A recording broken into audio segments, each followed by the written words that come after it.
All right, come here. Take this journey with me. The year is 1998. You're like 7 years old and you're at an arcade, walking around looking for something to play, blasting boogers on everything in your path, normal 90s kid shit. You see a game and it looks like a car seat with like a steering wheel and gas pedals, and you hear a song ring out.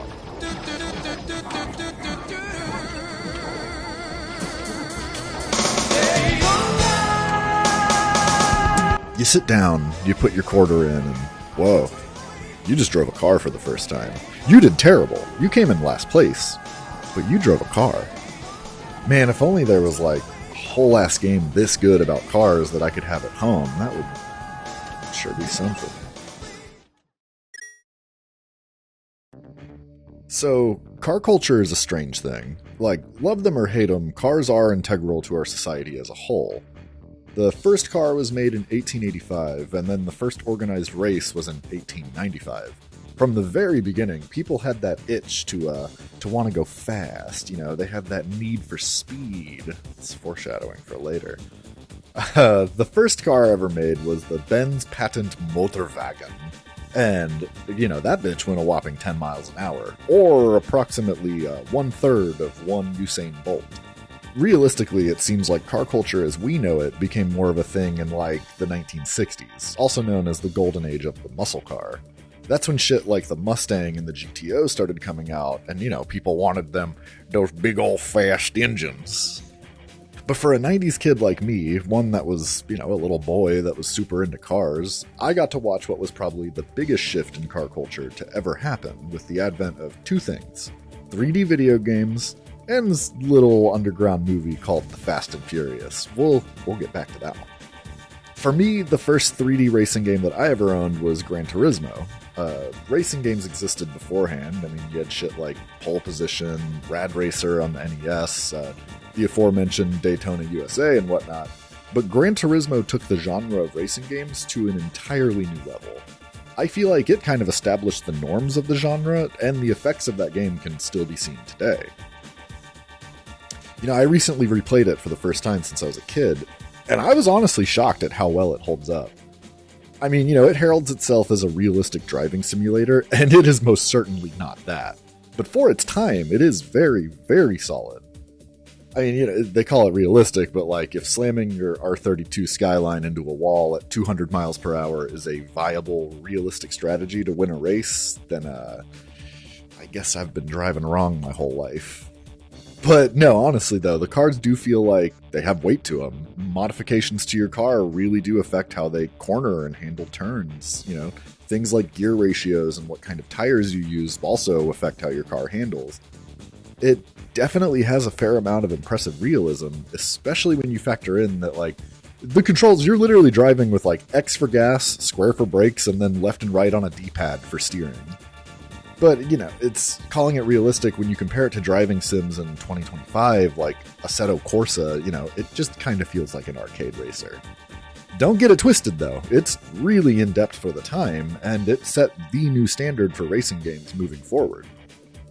What had to be the biggest draw, at least for a little car nerd like me, was the inclusion of real cars, and a lot of them. Like, there are over 100 cars in this game, and the inclusion of actual cars made the game super exciting. Like, it was like having access to a fantasy garage with all of these cool cars that you were just dreaming about one day owning.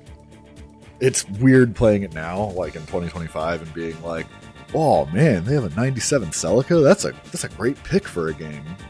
Oh wait, oh no, that was just a new car when this game came out. Oh fuck.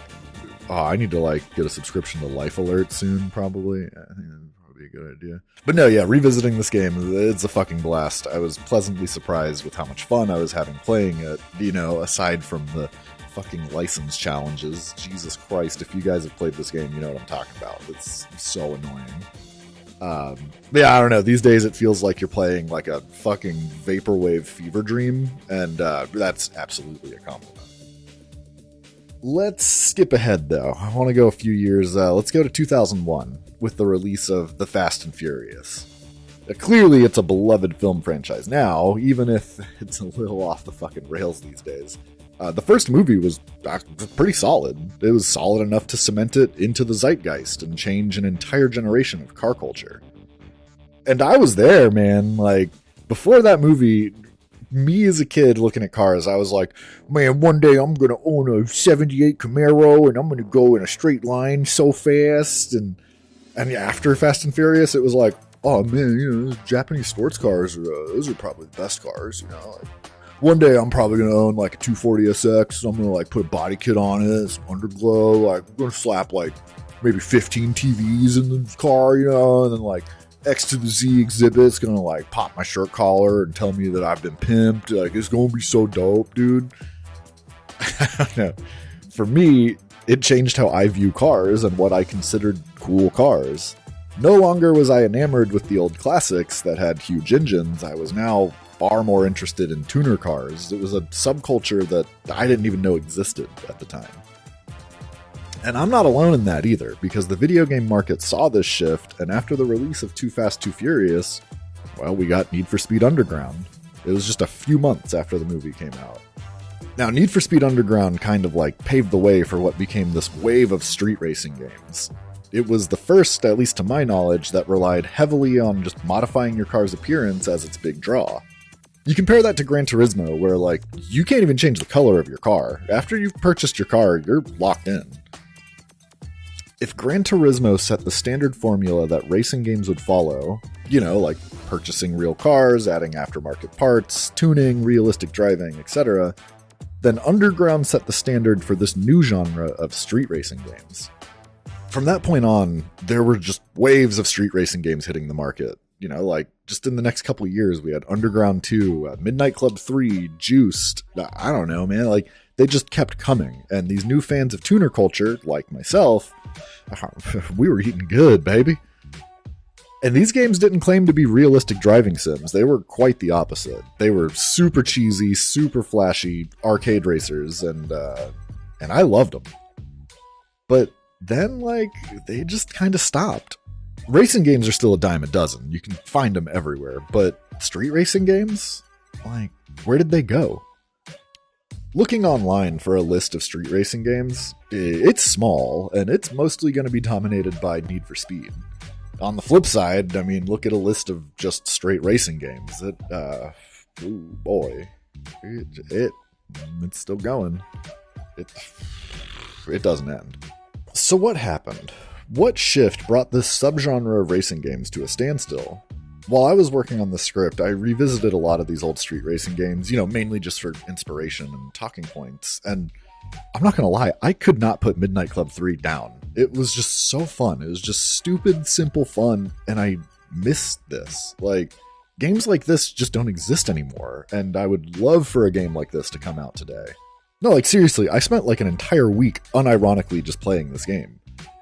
Give me a game where I can just modify my cars in dumbass extra ways. Like, let me take a 1957 Bel Air, a car that in real life weighs like 4,000 pounds, maxes out at, I don't know, like 85 miles an hour.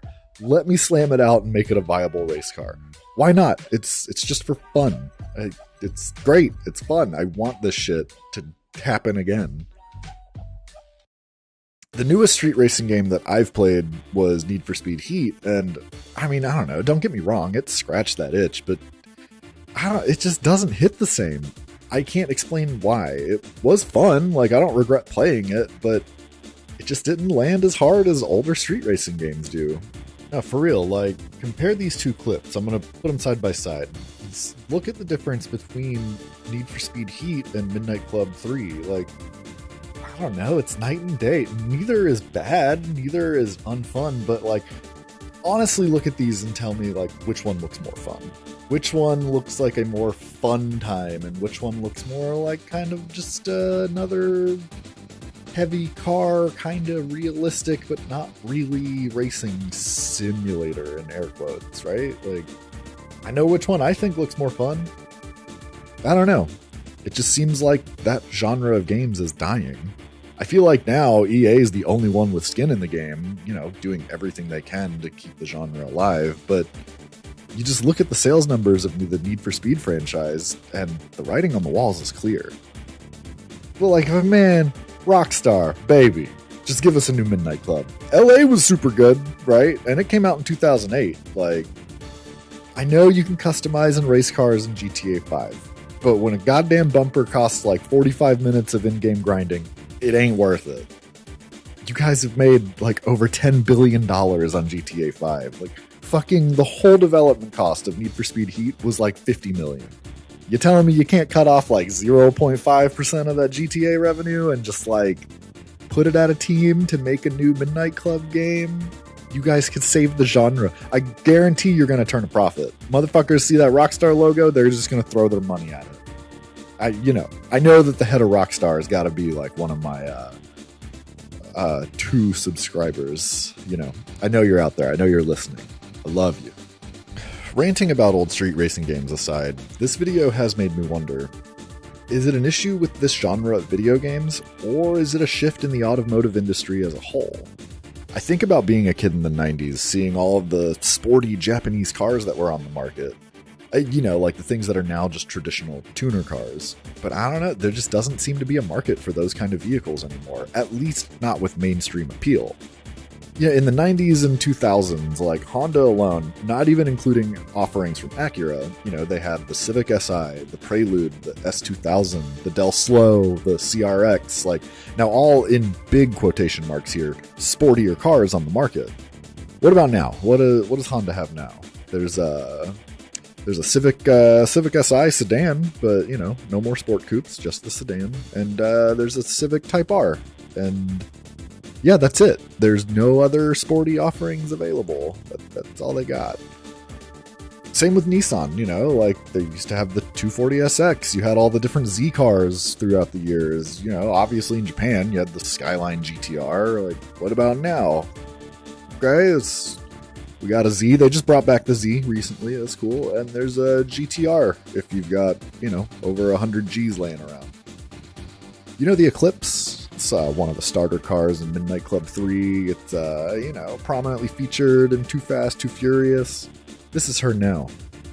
Feel old yet? It's like society as a whole has moved on from sporty, faster cars and onto more affordable, safer cars. And don't get me wrong, that's a good thing. But, I don't know, man, it's just kind of a bummer. It's a bummer that when you play a newer racing game like Need for Speed Heat, you're not excited about like the slick new Honda Sport Coupe being available in the game because they don't exist. So instead, you're just excited about, you know, getting a 90s Supra or an early 2000s like R34 GTR.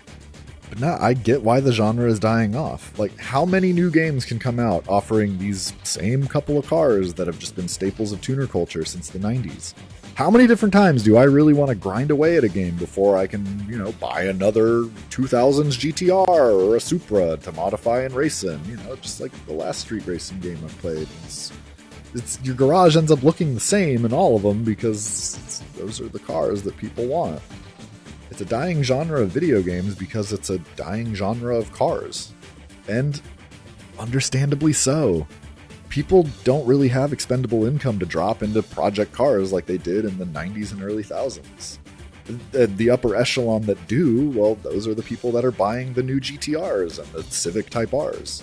But your average Joe can't afford to drop $50,000 on a sporty Civic. It's just not feasible. And, you know, adjusted for inflation, that's basically what a Prelude cost back then. Shit.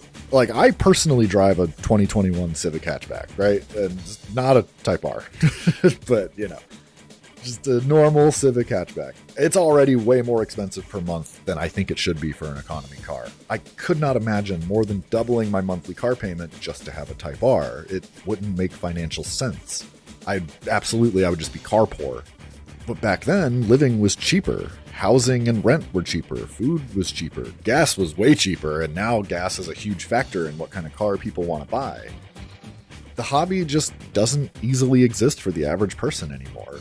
Nobody with any modicum of financial literacy is going to finance a fucking sports car. I mean, there are people that will, and they're going to pay astronomical interest rates just to have, you know, that fucking Type R badge, but the average person is like literally just trying to scrape by and just needs a car to get to work and back. And, you know, car companies know that. It's why these classic tuner cars are now worth astronomical amounts of money. There is a subset of people, like myself, that want these old bastards. And if I had the expendable money, hell yeah, dude, I would totally scoop up like a mint 98 Prelude and I would modify it and fuck around with it.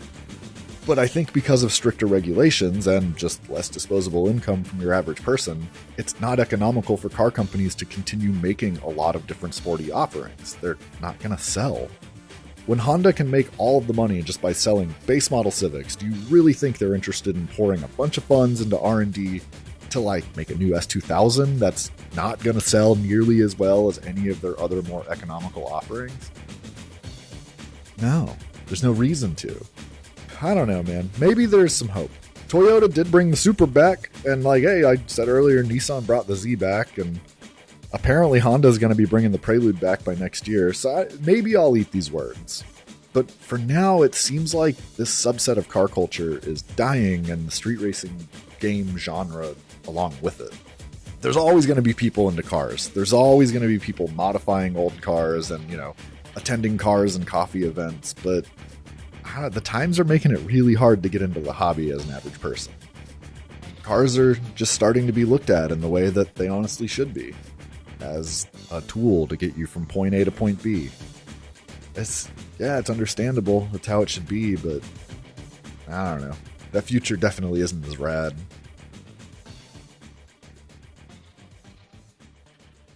Family.